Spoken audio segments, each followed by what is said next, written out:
So, first of all, would you please share a little bit your learning, how do I say, your learning, how do you develop your career from and into the multidisciplinary research from a pure dynamic, atmospheric dynamic scientist, and you won in MIT doing the cyclone dynamics, right? Yes.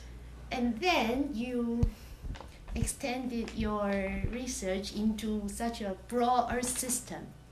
How do you manage to go into such a... I didn't manage. Every day, Yes? I work on a problem. So when I finished at MIT, I went to become a postdoc at Goddard Space Flight Center. Right. And there I was advised by my thesis advisor to learn something new. So I started learning about mixed layers in the ocean. So I started modeling the mixed layer in the ocean. But the circumstances were such that I was newly married, but my visa was such that I had to go to Goddard Space Flight Center. So my husband was in New York, I was in Washington. So I was going back and forth on the train every weekend. Wow. So at the time when nobody else did that. Right. So my advisor came and said, your work is only part of your life. So do not confuse the two. So I said, what do I do? In New York, nobody knows Navia Stokes. Sorry. So he said, go learn carbon. I'm married to a chemist. He says, you go learn that system and you explain that to me. So this was in 1979. So that was just after Charney had done the first climate report for the Academy, where he calculated the climate sensitivity to double CO2 was about 3.5 degrees. Oh, wow. 1.5 to 3.5. So that was... but he didn't understand the CO2 system. So then he said, you go learn that system, and then you teach it to me, and we will do something together. Oh, so you quit your job in Washington? No, so he went, so they said go to New York and work for Jim Henson. Oh. And so Jim hired me. Okay, so the primary reason was for the family reason. Yes. So I did something, I learned something new all over. Yes. And because it was my thesis advisor, you have certain expectation. He's going to ask me questions. I can't answer those questions, so I better study very hard. Wow. I had to explain to him. Right. All the chemistry. Oh, and you have to learn the chemistry from scratch because I didn't, But your advisor has such a vision that carbon would be important. Yes. So my friends all thought I was crazy. Yes. Because I was studying vegetation. They said, oh, carrots and peas, vegetables. And I said, no, vegetation is not vegetable. So I was very alone in my work, but I have good friends. So that was very important. Okay, good friends. What? From school. Okay, you mean to give you support? Yes, moral support, yes. Oh, so you were exploring things pretty much by yourself? Oh, yes. Even with Hansen, they did not know. No, Hansen didn't know CO2. Nobody knew CO2. So I would go, because my husband is a chemist, and we would go camping with his friends, or we would go to a festival, and I said, please explain this to me. Please explain this to me. I don't understand this. And so they would explain things to me. Oh. So I had a lot of teachers. Right, from the ocean. From the ocean, yes, chemistry. And all his friends. And when I see them, I said, he can't explain things to me. You explain this to me. So I learned on my own. Right. So you stopped continuing your thesis work in the beautiful equation derivation and everything. Yes. So you had no regret then? You felt because you did a wonderful PhD and you received award and everything. But it was sort of okay because my advisor asked me to do that. And I said, what do I do? Shall I go to law school? Shall I study something else? And he said, you're smart, you can learn new things. Okay, so he encouraged you to... Oh, yes. Very important to me. Okay. So you think that is one of the very important aspects for your career? To be not afraid, to have confidence in myself that I can learn new things. And to be not afraid to try something new. Right. Wow. So that was part of your own personality, in your own personality. I'm stubborn. I'm stubborn. Right. And then when somebody can't explain it to me, I go find somebody else. But you want to know the answer. I want to know the answer. You put a problem in front of... I like puzzles. I like solving puzzles. Right. So you put a puzzle in front of me, I try to solve it. Okay, so that's your... So I learned about vegetation. I learned a new language. And then I did modeling. Yes. And nobody cared at the time. Right, because at that time nobody cared. Right. Yes. But it was a very lonely road because... It was very lonely. But it was lonely, intellectually lonely. But morally it wasn't lonely because all my friends from school were still friends. Okay. So you have a group of good friends. I saw them last month. Really? Yes, we still get together. What, from the school? Yes, from school. So now we're getting old, so when somebody has a major birthday, we get together and have a party. Really? So the university friends? University friends, we still get together. Yes. Right. So yeah. that you were you were support mentally? Mentally, yes. I was never alone. But the lonely road was it was a pretty lonely road academically because nobody was paying too much attention to carbon, isn't it? No. So how long was that period that you were working pretty much by yourself, trying to solve the problem by yourself? Well, I wasn't really solving the problem by myself. Jim Henson was a very good boss. Okay. Because he never told me what to do. Oh. He never told, he didn't tell me I wasn't doing what he wanted to do. He never told me what to do. Okay. Yes. So you had the freedom to... I had the freedom and I looked around and I saw what tools were available. And so one thing, just every day you learn something new. Wow. So, but suddenly it became such an important problem of the world. Well, it was not suddenly, it was many years. Okay. Yes. Okay. So then, so we developed the model.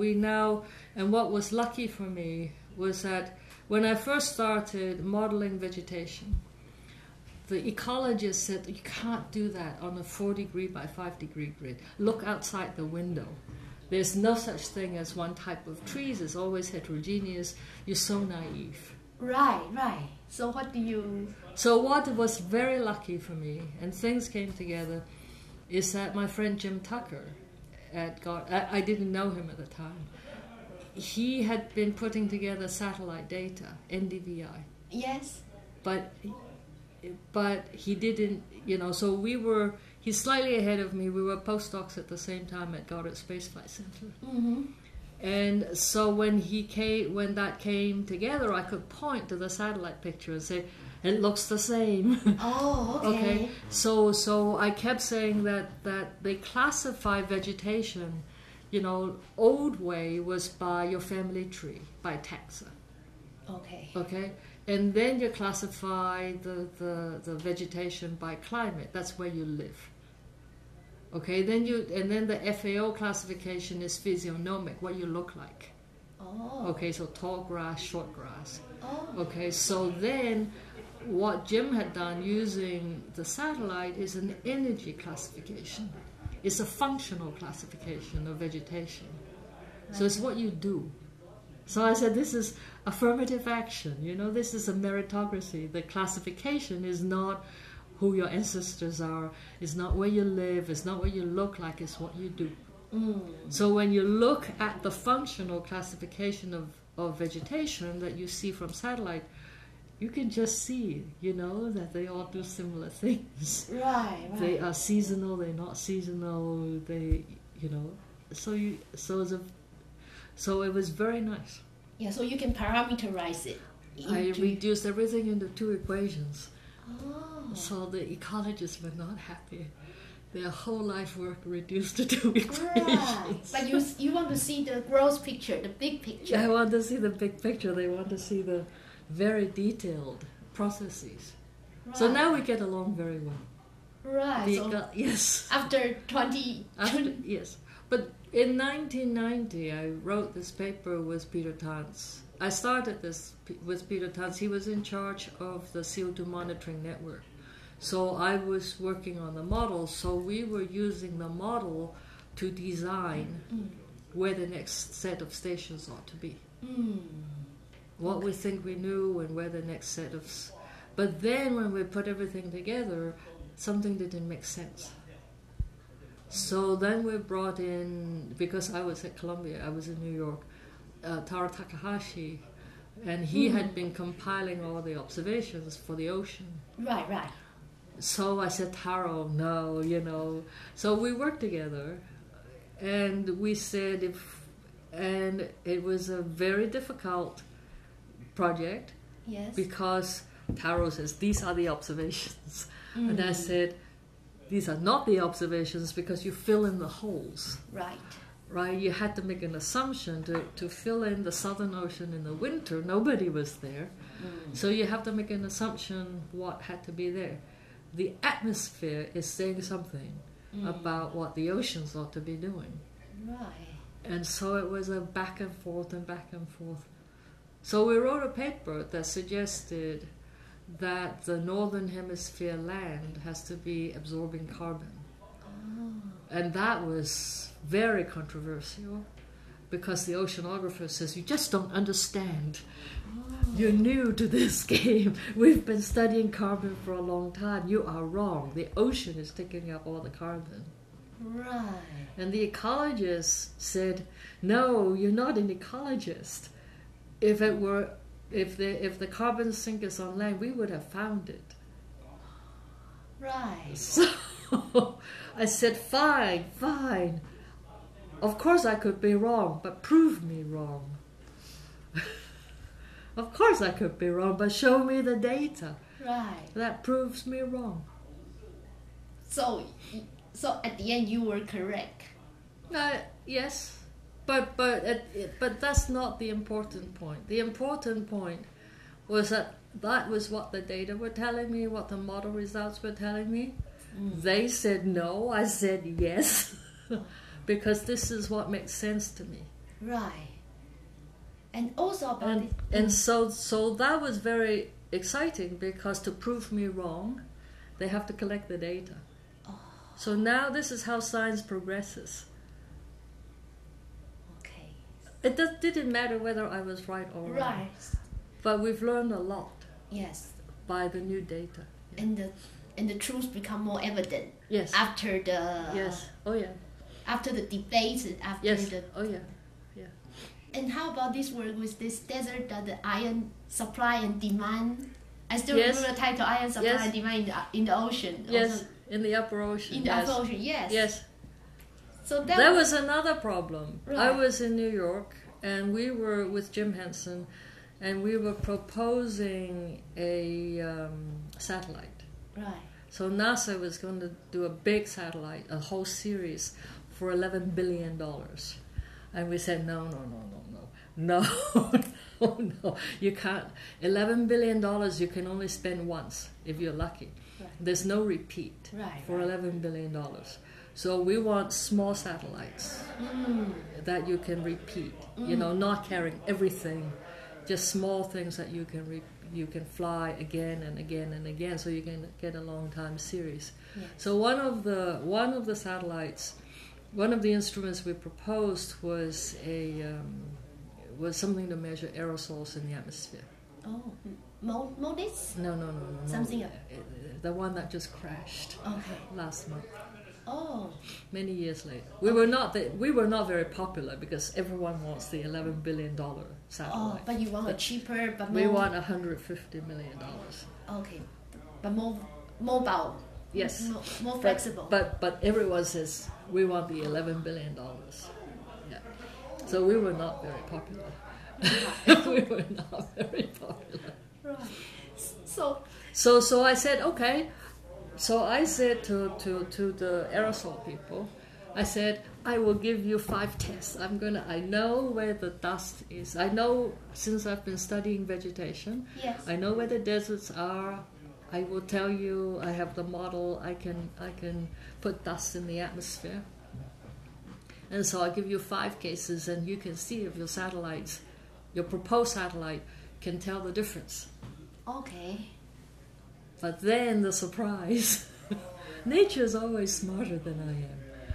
So then the surprise was that the deserts, not all deserts are sources of dust. Oh.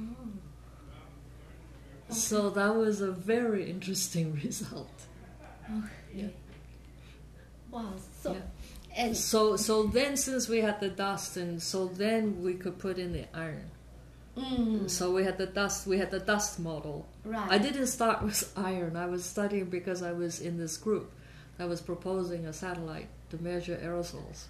Okay. So then one thing led to another. So once I have the dust, I might as well do the iron. Oh. Yes. Okay. So you start and your model grow bigger and bigger and bigger and bigger. I just have new questions. Yes, there are always new questions. And then you have to sit down and you have to study. Then you keep adding to your model. It's like I do a PhD thesis every few years. Yes. The best time is like you learn a new topic. Right. Yes, I really had a good time when I did my thesis. But you have a very open mind. You love to learn new things. Yes, I love puzzles. So this is the most fundamental thing, do you think? I enjoy it very much. You like new things. I feel good when I have learned something. Oh. Okay, and okay, then can I ask you another question? How do you manage your time? With so many, you have to go to the White House. We saw from the newspaper, you are the White House consultant or advisor. I'm on the committee. Right, then you just have to figure out what you do. You just have to. It's an optimization algorithm. What you do, what you don't do so well, and some things you do better than other things. But with so many things, you have to do research. You have to go to see in the community. And yes. You have to even fly here and fly to many different places in the world. How do you manage everything? I don't manage everything. But you are. I don't. I don't. You don't? You just certain things are not done very well, not as well as I would like. Other things are good enough, and then other things I spend a lot of time on.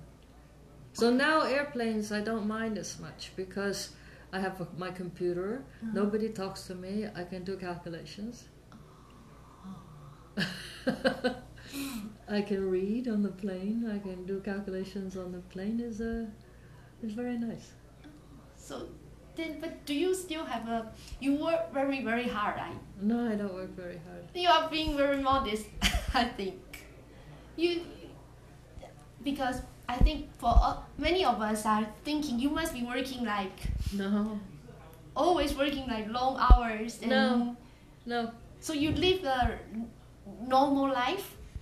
I don't know what is normal. Yes, I don't know what to say. I don't know what is normal. But I have friends, I go to the movies, I've practically seen every movie. Oh. So you... Yes. You can quiz me about movies, I know all the movies. Right. Yes. So something, but you say your priority. I set my priorities. When there's a deadline, right, then I go to bed at 8. Okay. And then I get up at 3 or 4 in the morning. Okay. Then nobody talks to me. Okay. So, but I can only do it for a short time. Right. Yeah. So, do you think your Chinese education, you are originally From educated Hong Kong. from Hong Kong? Yes. Do you think that helps in the way you do things, or any impact in your career later? Of course there is. It's very difficult to figure out what. There's a certain exactness in the classical education.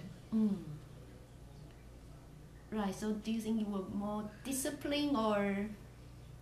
Well, my upbringing is not normal in the classical sense. I went to an American school. I mean, not an American school, run by American Catholic nuns. Okay. And I had to speak English. So my allowance was $10 a month. A Coca-Cola was 30 cents. Oh.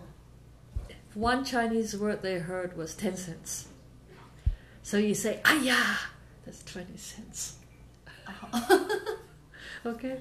So in school, I speak English. Right. I go home. My grandmother lived with us. She was a Buddhist, and she couldn't see, so I would read Buddhist mantras to her Right. in Chinese. Oh. So it's just different things. You just appreciate different ways of different value systems. Yes. Different ways of doing things. Wow. So, and there is no absolute normality. okay, so you have been made as a role model, like I in wouldn't America dare. with this book, and here in Taiwan as well. So, do you have any advice to the young girls who are pursuing? Do you find Enjoy your work. You will never be good at something you do not enjoy. So you try when you're young. You try a lot of things, and first thing to note is what you hate. Okay. You will never be good at those things. So you have to try a lot of things. And then you know what you like, what comes easier to you, and what is more difficult to you. And then when you're young, even now I make mistakes. But all mistakes, I'm not afraid to make mistakes. Because then it's always recoverable. Right. Right? Right. So because you always want to know what's the truth, you want to know Yes. what's going on. But there's no, you have to learn from your mistakes. I keep coming back to cooking. Oh. Okay? Cooking. Yes. If you read a very good cookbook, Yes. and I say Julia Child, Yes. okay, there's a recipe Uh-huh. for hollandaise sauce. Yes. And she says you can do it by machine, but you must try it by hand so that you understand what the role of the oil, the egg, the everything. And then it says at the end, if your sauce separates, it is because you didn't do this right, and this is how you remedy. If it does this, that means she has made all the mistakes. Okay. And she understood what each mistake cost her. And she understood how to recover from the mistakes. Right. Okay. Yes, I have done a lot of things you don't see because they're mistakes, But don't be afraid.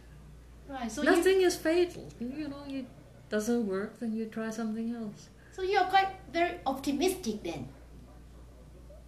Well, I Either way. always learn something, even if it is a mistake. Right. So then I'm happy. You see positive. You are happy because you learn something. I learn even something. through making mistakes. Yes. Oh, yes. Yes. Oh. And you like to solve puzzles? You mean like real puzzles? Do you play those or no? Some. Just some. Oh, okay. Yes. So what's your hobby? Can you share with us? Like when you are free? What would be You know your what hobby? I'm nervous about right now? No. I just learned to play the fiddle, What is fiddle? the violin. Oh, really? I thought you were doing piano as a... So now, I've just started. And when I go back in June, it's my first recital. Oh. I'm very nervous. So all the children 9 years old, they're all this big. My husband keeps laughing at me. I have to walk around on my knees. So you will be reciting with them? Yes, group recital. Oh. I'll be this big, all the other children will be that small. Right. So you like to try new things? Well, I like a challenge. Oh. I like a challenge because the reason I started with a violin, but this is a very interesting teacher. The instructions, the first lesson was bring a USB drive. Oh. And I said, what music should I get? No music, no paper. Oh. So it's totally by ear. Oh. So then I realized that everything that I have learned my whole life is reading. And suddenly I cannot rely on a written, cannot rely on paper. Right. So I have to listen, I have to memorize, it is very difficult. And the piano is discrete. Right. The violin is continuous. So you really have to listen when you're off. Wow. How to find the right note is only by ear. So It's very difficult. So I'm nervous. I think you are I'm very nervous because I have to go to this recital. right, even more nervous than other things. Yes, this is my major concern is when I go home, I have to practice because I have to do the recital. With the 9-year-old. Yeah. So you like challenges, basically. Yes? Challenge new things, you enjoy doing new things, even when your hobby. So Otherwise you get bored. Right. So do you cook? I do, yes. Oh, you like to cook as well? A friend of mine, we try cooking. Yes. We try new things and then experiment with cooking. Oh. And then one day we cooked this elaborate meal and then we forgot to invite anybody to dinner. So you enjoy the process? We enjoy the process. Yes. So you like cooking Cantonese or? We cook anything. We just try, we just pick a recipe and you try it. Right. Okay, so that is very... Right, so... If it doesn't work, it doesn't work. So, it's only one meal. Right, so things like come very natural. So do you have any most like impressive, or not to say impressive, memorable stories you felt in your life which you like to share? Experience or special experience? I don't know, I just have enjoyed myself. Right. I think you are just enjoying everything and Well, I think the most important thing to me is that I've got a lot of friends. My family is very supportive. And so if I make a mistake, nobody's going to not talk to me. Right. If I make a mistake, nobody is embarrassed. Right, so that was from childhood. Because Yes. that's a little bit different from Chinese education. Because Yes. the general Chinese education is that the child is expected to perform, Yes, and the parent will feel shameful. Or yes. But you did not. I'm the second daughter. So you did not need to receive the pressure. I'm the second daughter. Right. So There's a lot of freedom in being the second daughter. Right. So you could explore. And Yes, I had a lot of freedom. Yes, yes. So you look back, so the family support, friends support. And so I was never, even when I do something new, I'd never felt alone. Okay, because of the mentally, you are psychologically, you have a I'm lot very of connected, yeah. I'm very connected to my friends and to my family. Okay. So that's very important. And you like to solve problems. I like to solve. I think that's the fundamental. You are curious, you like to solve And problems. I enjoy learning. Right, and you enjoy the process of learning. I enjoy the process of learning. Great. Okay, great. I think this is pretty much pretty much answering also the question. Okay. Okay, great. Okay. Thank you very much, Professor Fung. You're most welcome. Thank you.